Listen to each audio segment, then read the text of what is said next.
This So, conference will now be recorded.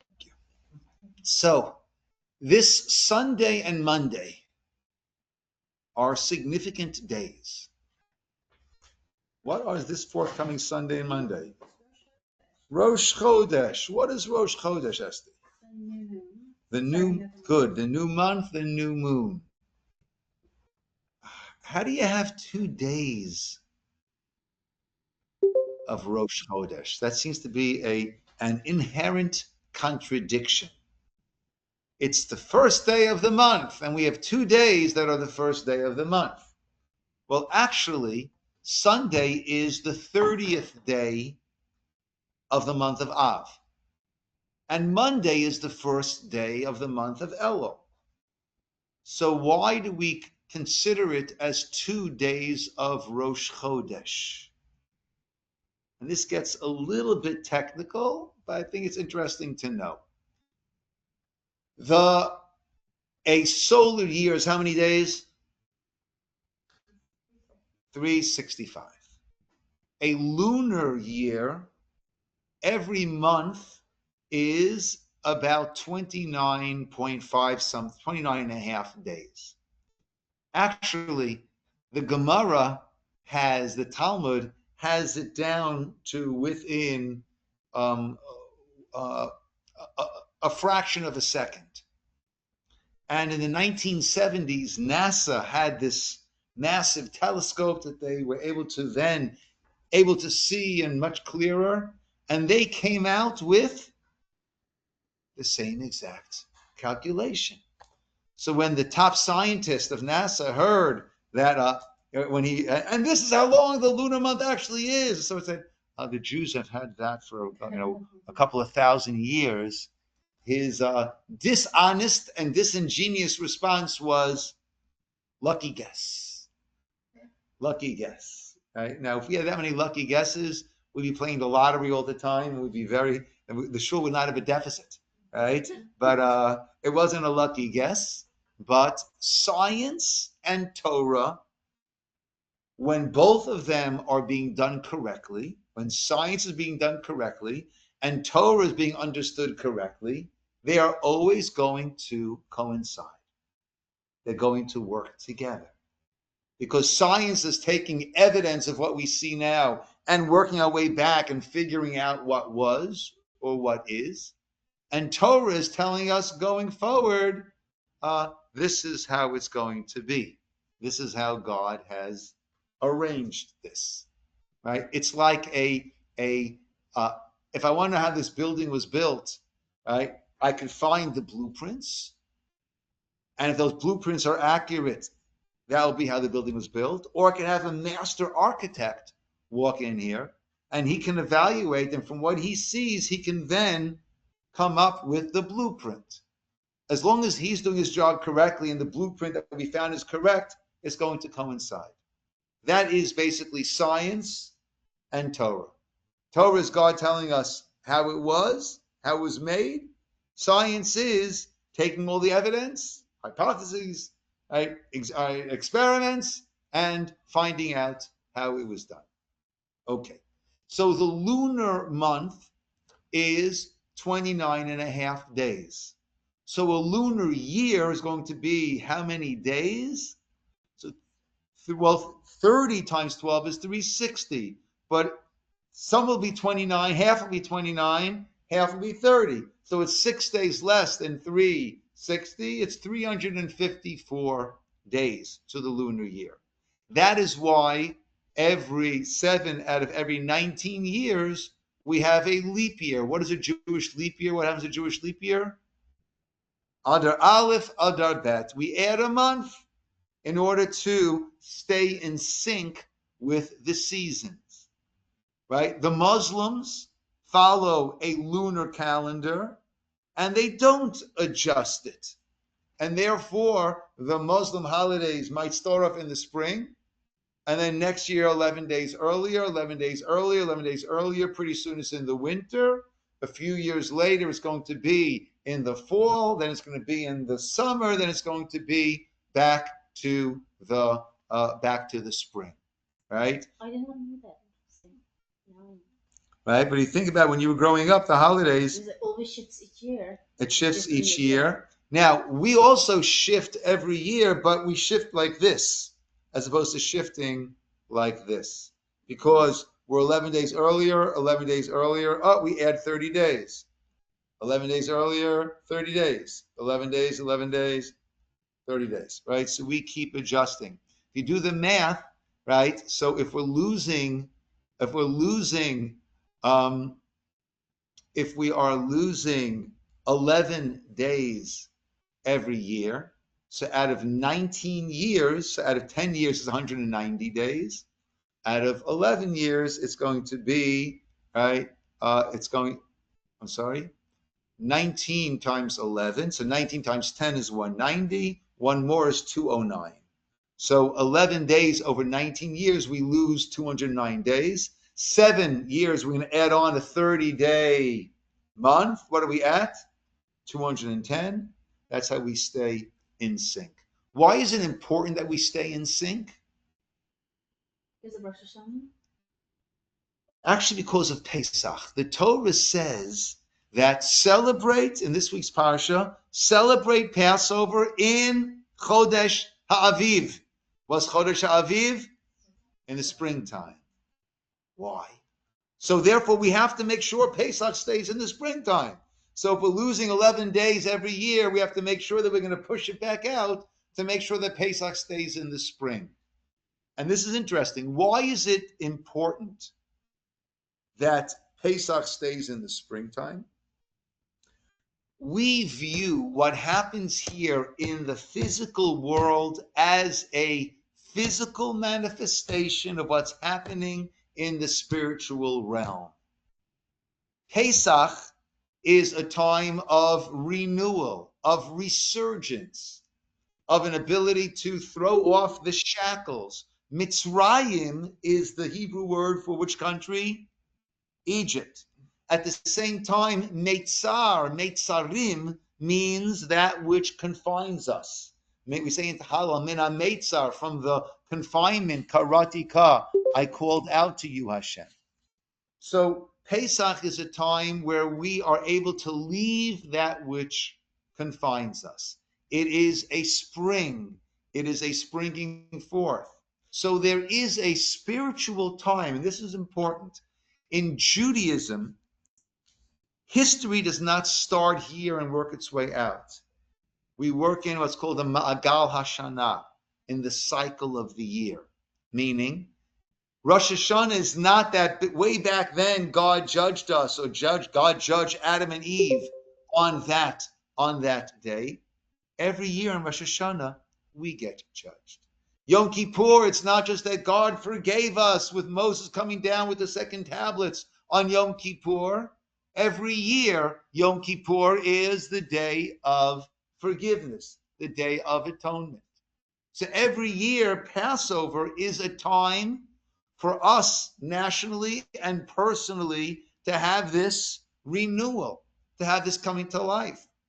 So you have to celebrate Pesach at a time where that spiritual energy is there for renewal. When is the spiritual energy there for renewal? Springtime, because the spring flowering is a physical manifestation of that spiritual energy that's now available. That's why our holidays need to always be in the right time, because each one has its own spiritual energy, and we have to make sure that our calendar is lining up with that time and that spiritual energy. Okay, so we have 12 months a year in a regular year, and 6 of those will be 30-day months, and 6 of those will be 29-day months. That's how we come to our grand tally of 354 days. Okay. How did they determine? We've got a set calendar. And we've got a set calendar that works on every 19 years, right?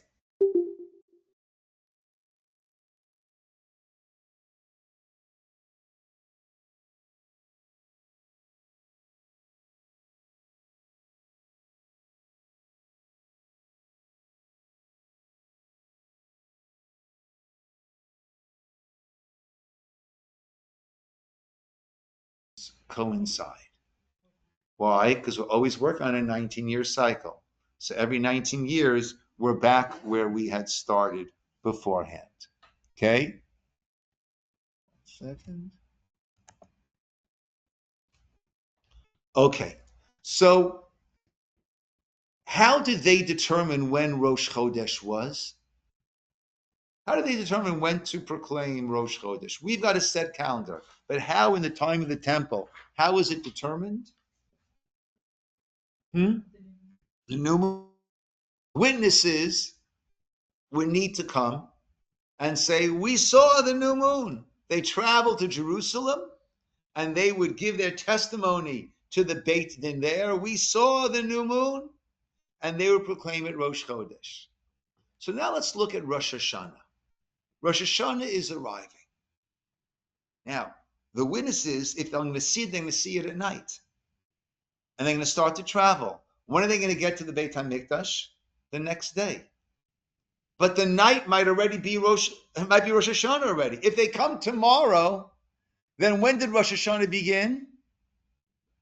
Last night. So they had to treat day 30. Now, if the witnesses come on day 29 and say, yeah, we saw the new moon, they're liars. Okay? It's either going to be appearing on day 30, which means the previous month had 29 days, or day 31, which means the previous month had 30 days.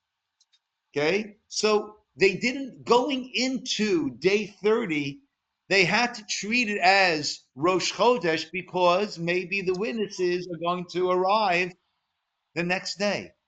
So therefore, day 30, they always treat it as Rosh Chodesh. If the witnesses arrived, great. It is Rosh Chodesh. It's day 1. If the witnesses don't arrive, then what is it? It's day 30. And then automatically, day 31 is Rosh Chodesh. It's not like if the witnesses don't come, we have like an 80-day month, right? If it's not day 30 Rosh Chodesh, then day 31 is automatically Rosh Chodesh. So when it's a 30-day month, day 30 is Rosh Chodesh and day 1 is Rosh Chodesh. When it's a 29-day month, then day 30 is Rosh Chodesh and is actually day 1. Okay? You're not going to be asked those questions, Trishi. Okay? See, you're getting a panicked look in your face. Okay? Okay. I'm trying to remember that. Just So to some months we celebrate Rosh Chodesh one day. Some months Correct. we celebrate If this is a 29-day month, then the next month, Rosh Chodesh is on day 1, day 30, which is day 1. This Av happens to be a 30-day month, so now Elul will always have 2 days Rosh Chodesh. There is, what practices begin on Rosh Chodesh Elul?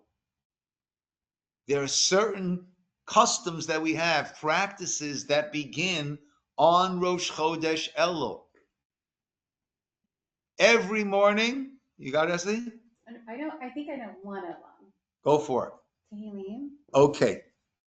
Close. Okay. So, we'll come to that in a minute. What Ashkenazim start doing Rosh Chodesh Elul is we blow the shofar every morning. We blow the shofar every morning. On one hand, to get us ready for Rosh Hashanah, to get us into that high holiday state of mind, to get us ready for Rosh Hashanah. There's also another reason we'll come to soon. Another thing that begins is not so much Tehillim, but Slichot. Slichot means forgivenesses, and those are special tefillot that we say leading up to Rosh Hashanah. Sfaradim start already Rosh Chodesh, and they say their slichot the entire month. Ashkenazim, we start about a week or so before Rosh Hashanah. So those are two things that come about, and the davening changes a little bit. There is a chapter of Tehillim, right? L'David Hashem Ori V'yi. I think it's 36. I'm not sure which chapter it is, and that we say morning and night starting from Elul until all the way through Shmini Atzeret, till the very end of Sukkot. Okay. Historically, what happened on Rosh Chodesh Elul? Okay. So the date of the Mount Sinai experience was, anybody on that? Hebrew date for Mount Sinai? Shavuot holiday? Ooh, Trisha, you're killing it, man. Okay. The 6th of Sivan. Good. Moshe then went up to Mount Sinai for how many days? 40 days. 40 days. Okay. And we were expecting him down after 40 days. According to most, our miscalculation was the first day was not day one. Why didn't the first day count as day one when he ascended? Because in Judaism, what's a day? Night, and then a day. So that was not day one. They mistakenly counted that as day one. So on what we thought was day 40 was actually day 39. We were expecting Moshe to come down. He didn't come down. And we got a little bit distracted. And what did we get involved with? Panicked. Golden calf. Moshe comes down on the next day, sees the golden calf, takes the tablets and shatters it. What date was that? It's a fast day. What date was that? The 17th of Tammuz. That was the fast day that we had, right? Going back a little over a month now. Yeah. Okay. Then Moshe is pleading with Hashem to forgive the children of Israel for 40 days. At the end of those 40 days, Hashem says, Moshe, come reascend Mount Sinai to receive the second luchot, the second tablets. Moshe reascended Mount Sinai on Rosh Chodesh Elul. Okay? So historically, this Monday is the date that Moshe reascended Mount Sinai in order to receive the second luchot, the second tablets. Was the tablet context is the same, right? I'm just such a stupid question. Yes. No, not a bad question at all. Yes. Yes. Both of them written, as we say, the etzba Elokim, by the finger, so to speak, of God, written by God. Okay? 40 days later, Moshe comes down with those second tablets. Now, Moshe coming down with the second tablets is letting us know in a very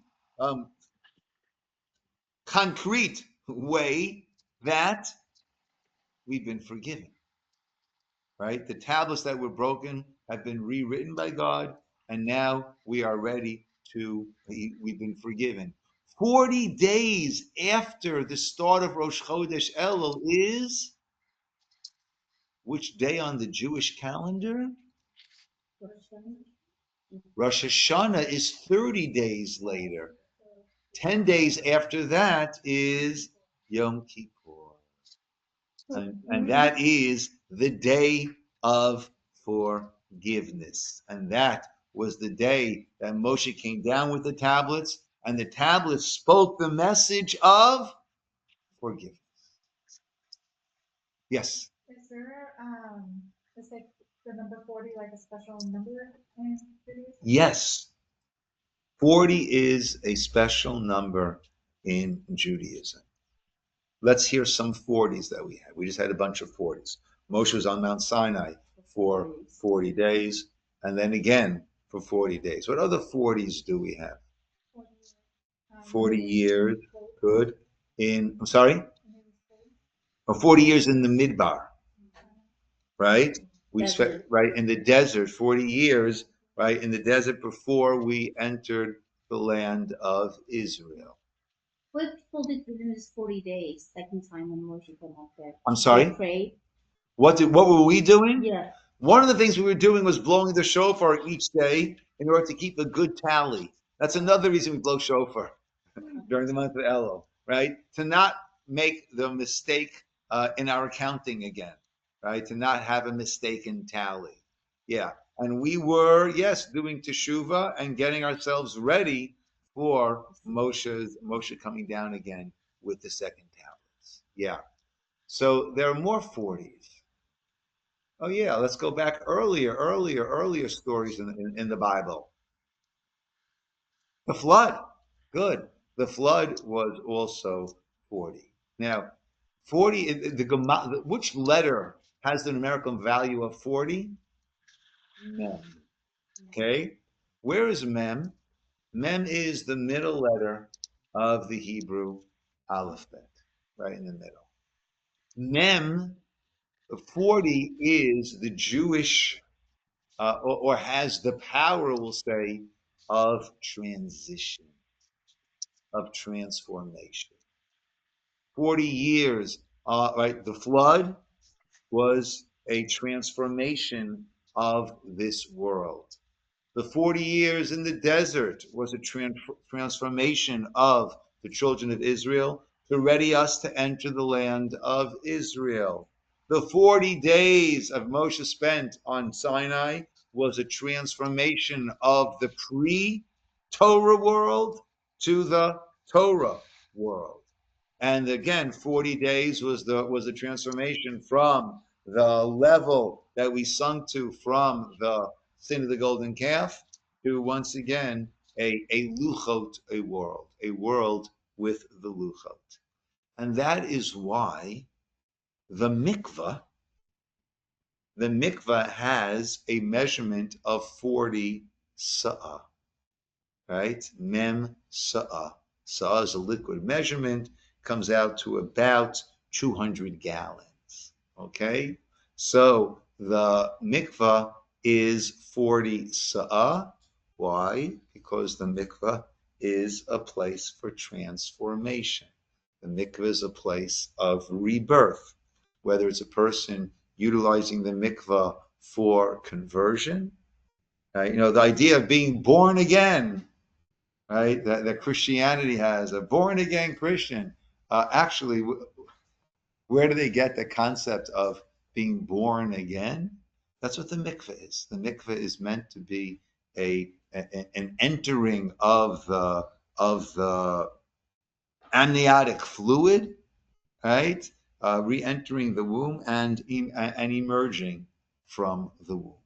Okay, and that is what happens when a person enters the mikveh for conversion, and that's what happens when a married woman is part of her family purity cycle, that she then goes to the mikveh typically on a monthly basis, of course, based on the woman's individual cycle, but goes to the mikveh on a monthly basis for that renewal, that rebirth. Okay, so that is what is happening in the Jewish calendar on Sunday and Monday. Good. Okay, any questions on that? Do we need to do anything special? I'm so sorry. Do we need to do anything special? You have to make sure Ryan gets up 10 minutes earlier. Okay. Davening starts at 6:20 on that Monday instead of 6:30. Okay. We say Hallel. I mean, there are differences in the set prayers, but yeah. Well, those of you who are davening and saying the Amidah, so on Sunday and Monday, you would be including Ya'aleh V'Yavo, the prayer Ya'aleh V'Yavo, the Yagia, right? It shall ascend, our remembrance, the remembrance of our fathers, of Jerusalem, of Mashiach, on this day of, fill in the blank. Monday will be Rosh Chodesh, right? On Rosh Hashanah will be Yom HaZikaron. Sukkot, the day of Sukkot, Pesach. Ya'aleh V'Yavo is that added tefillah that we have on special days, whether they are Rosh Chodesh or they are holidays. Okay. We good? Okay. Any other questions on anything else in general before we get started? I have a general question. Yes, It's Trish. almost so basic that it's probably embarrassing, but I just need you to You know my rule here. No one's embarrassed to ask anything. Well, Paz and I have debated this, so it makes me feel a little less embarrassed. Okay. Okay, so when we're talking about Shavuot and how Moshe went to Mount Sinai, I think like the most basic way of saying it would be like that's when we received the Torah. Yes. That's when my question comes up, but is it the Ten Commandments? Is it the Torah? Yes. Okay. And you should know a lot of people are confused about this. Okay. So you're in good company, and it's a good point to bring up. On Shavuot, we heard God speak on Mount Sinai. We heard the Ten Commandments, right? So it's not that Moshe, came down with the Sefer Torah and did Hagva Zot Torah Asher Sa Moshe, right? That's not what happened. We heard God speak the Ten Commandments. Moshe then went up for 40 days to be taught the Torah and to come down with the tablets, which he did, and that we discussed, saw the golden calf, shattered the tablets, 40 days interceding, 40 days return to Mount Sinai, coming down with the second tablets on Yom Kippur. Now, 10 Commandments. Yes. Now, how much of the Torah did we have when Moshe came down? Right? In other words, the Torah that we have, when was that written? So there are two opinions in the Gemara. Right? One opinion says Moshe wrote the entire Torah at the end of the 40 years. That's when Moshe wrote the entire Torah. The other opinion says Megillah. It was written part by part by part. Meaning, when Moshe came down from Mount Sinai, he wrote the Torah from Bereshit until that point of Mount Sinai.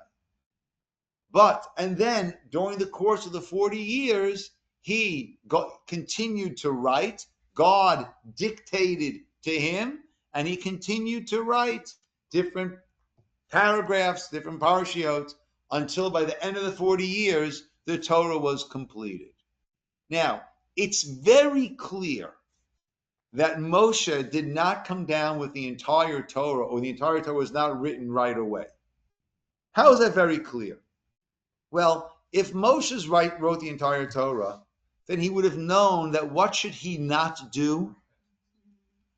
Don't hit the rock. Speak to the rock. Don't hit the rock. Right? Moshe was unable to enter the land of Israel because he did not sanctify God's name as he was meant to at that episode of Mei Meriva, of the waters of strife by the rock. My guess is, if the entire Torah was written, Korach, who rebelled against Moshe's authority, and what happened to Korach? He got swallowed up by the earth. I have an inkling that Korach might have decided this is not such a good idea. This is not going to end well, right? And there are many, many different episodes in the Torah that it's clear that they did not know that in advance. Had they known that in advance, they would have chosen to act differently. So on Mount Sinai, what happened, Trishi? We heard God speak. The whole nation heard the 10 Commandments. And then 40 days later, tablets broken. 80 days later, tablets. And according to one opinion, Moshe then wrote the Torah until that point and continued it through the 40 years, finishing at the end of the 40 years. According to the other opinion, it was all written at the very, very end. Okay? Now, there's an interesting facet that comes from this. So we know that there's the Torah shebichtav, the written Torah, and the Torah sheba'al peh, and the oral Torah. Right? The written Torah, we know, the 5 books of Moses. Right? The oral Torah is the explanation of those. Right? Like the Torah says, you should bind it as a sign on your arm, as a tota on your hand, as a totafot between your eyes. And we understand, what does that mean? That means tefillin. How do we know that means tefillin? That's what was passed down from Moshe to us. When God said you should bind it as a sign on your hand and totavot in your eyes, Moshe said, excuse me, God, I hate to ask silly questions, but what is this oath? What's this totavot? And God explained to him exactly what each thing means. When it said you should take on Sukkot, take a pre-eitz hadar, an anaf eitz avot, and the other, right? Moshe said, exactly what fruit are you referring to, God? And he said, oh, that's the etrog. Thank you very much. Right? And that's what's passed down to us in the Torah Shebaal Peh. Now, realize that we didn't have the full Torah Shebichtav until the end of the 40 years. So the Torah Shebaal Peh actually preceded the Torah Shebichtav. Right? If we're keeping the Torah in the Midbar over there, so what Torah are we keeping in the Midbar? We're keeping the oral Torah. Before we ever got, at that point, it was only the oral Torah until it was written down by Moshe. So the oral Torah actually preceded the written Torah. That's something that usually we don't realize that. We don't recognize that. But that is I'm sorry? Sounds so much better. She didn't believe it. Yeah. I have this question actually from Adam. Get used to it. Yeah. Yeah. Right. This question is from Adam actually. He says, Mom, why don't we have similar magic or similar miracles happen to us now? What happened to That's Roshi? a great question. That's a great question. Your Adam asks great questions. Right? Why doesn't God do some miracles for us also? Right? If only God would do miracles for us, then I would this, I would that, right? But I don't know. I never seen these miracles. So I'll share with you guys an interesting thing that happened. Before Natalie and I and the kids moved to the States, that was in 2000. 2002. So we lived in Israel, and I was teaching at a yeshiva for boys who were not the most motivated boys who didn't have the most positive experiences throughout their schooling career. Like when you ask the guy, so what high school did you go to? He'd say, what year? Right? Okay, just to get a sense, right? So it was a great crowd. It was not a tough crowd, but so there was one guy who asked this question, right? Rabbi, I don't know, if I would see these miracles. So one of my friends, another one, Rabbi, sat down with this guy and said to him as follows: listen. There's a holy, holy, holy, holy man in Jerusalem. I can bring you to see him. You'll spend an hour and a half with this holy, holy man. You will see Mount Sinai. You will see the Ten Commandments. You will see it all. You'll have no doubt whatsoever. An hour and a half with this holy, holy man, you will see it all. You will feel it all. You'll have no doubts left whatsoever. But if you're going to go spend time with this guy, then no more playing around. That means Shabbat is Shabbat. That means minyan in the morning. That means tefillin is tefillin. That means you and your girlfriend have to not be doing what you and your girlfriend have been doing, right? Right? That means, right, you've got to go full scale, right? Full scale, full speed ahead, no more, right? Are you ready to go? Do you want to go? Should I call, make the appointment? The guy said, no, no. Now, well, so he said to him, so it's not that you don't really believe, right? It's that you don't really want to do it. You're not ready. You're not willing to accept it. Now, we can laugh, but we're all the same, guys. I think that's why we're laughing. Yeah. It was a nervous laughter. Yes. Chinese way out. Yeah. Right. In other words, right? Right. So to answer the question, if God's going to show us the miracles, then we've got to all step up. And I think God understands that we're not quite ready to do that. In which case it'll be to our detriment. Because once you've seen that, why not? Why aren't you? So it'll be. Sorry to interrupt, but I think today the miracles are a bit different. They're not like God speaking to us and all that. I think, look at the 6-Day War. Look at all these wars that we were not even expected in modern day to even come close to defeating. 100%, 100%. That's very important point you're making, Paz. Our understanding is that God has not changed one iota.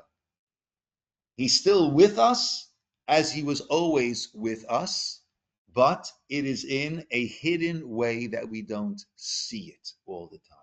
And that's actually what we say at the end of Shema. We say, Ani Hashem Elokeichem, Asher Otzeiti Etchem, I am Hashem your God, who took you out from the land of Egypt. Liot lachem le'elokim, to be for your God. Ani Hashem Elokeichem, I am Hashem your God. Redundant. I am Hashem your God who took you out of Egypt. I am Hashem your God. All in the same verse. Why that redundancy? I am Hashem your God who took you out of Egypt. I am Hashem, to be for your God. I am Hashem your God. Why? So Rabbi Schwab, in his excellent book on tefillah, on prayer, it's in English, but it's a study. It's not a book that you read. It's a book that you study. He explains what Hashem is saying is, what the pasuk is saying, I am Hashem your God, who did all the miracles, all the wonders, took you out of Egypt, plagues, splitting sea, Mount Sinai, manna from heaven, clouds, water from a rock. I'm Hashem who did all that. And Hashem Elokecha. I am Hashem your God, today, right now, in the same way. But not with the open miracles, but with the covered miracles, the hidden miracles, some of which we know and see, some of which we don't. You mentioned the 6-Day War, right? And a point that I like to make with all of the difficulties going on in Israel today with the hostages, still there, right? And soldiers being called up and soldiers still fighting and dying. But if 2 years ago, I would have said that 2 years from now, Hezbollah is going to be defanged without causing any serious damage to Israel. So we had 2 years ago, Hezbollah has 150,000 precision missiles aimed at Israel. And there's no way that any defense system, Iron Dome, David Sling, you name it, there's no way that can handle an onslaught of tens of thousands, 100,000 plus missiles. There's no way. 2 years ago, I say to you, I'm a prophet. I've got a vision. Hezbollah is going to be defanged. Assad in Syria is going to be gone. And the new government in Syria is going to be trying to work together with Israel and stopping any flow of arms going into um, Lebanon. Nasrallah is going to be dead. Right? In 12 days, there's going to be this incredible onslaught on Iran. Our planes are going to fly over there, right? At a time there'll be no flights out of Israel except to Iran. That's what we had, right? There were no flights out of Israel, only to Iran, right? Or in passenger flights, right? But right, and their nuclear can become, if not destroyed, tremendously set back. If anyone would have said that, you would say, no way, you're dreaming. So yes, 6-day war. We have miracles going on all the time. And a famous teaching from Yaakov Emden is that if you want to see miracles greater than Egypt, etc., the Jewish people are alive, are vibrant. That, he says, is the greatest miracle, with all the persecution and all the expulsions and pogrom and a Holocaust. That here we are, strong and vibrant, not just strong and vibrant, but with amazing people who say, I want in, I want to join. That is he says, an even greater miracle than all the miracles. But in answer to that excellent question that Adam asked, if there be, first of all, there are miracles, albeit in a hidden way. And if there were overt miracles, then that would mean we have to be ready for that. We have to, and if we're not ready for it, then it does not serve us well. It won't be positive for us. Just another 2 minutes. This next week. Another 2 minutes. So one of my students that I taught years ago, who's now a wonderful educator on his own behalf, his name is Ruven Abragamov. He's a rabbi, teaches in New York. So he said something very beautifully. He said, right, the only thing that stands between you and Hashem is you. Meaning, in any relationship, the limit of the relationship is limited by the person least interested in the relationship, right? Right? If Paz, you wanted to marry Trishi, and Trishi would say, yeah, I'll answer a text once a week. You wouldn't be getting married. You'd be texting once a week, right? The least interested party in a relationship is the one who sets the roof to that relationship, and you can't go above that, right? In the relationship between us and Hashem, who's the least interested partner? Us. We are. He's all in. He's all in.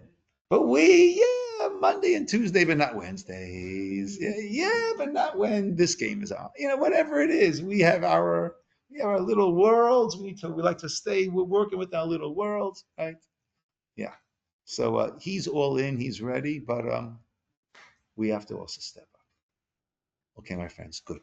We'll call it over here. Mincha time. Okay. Oh,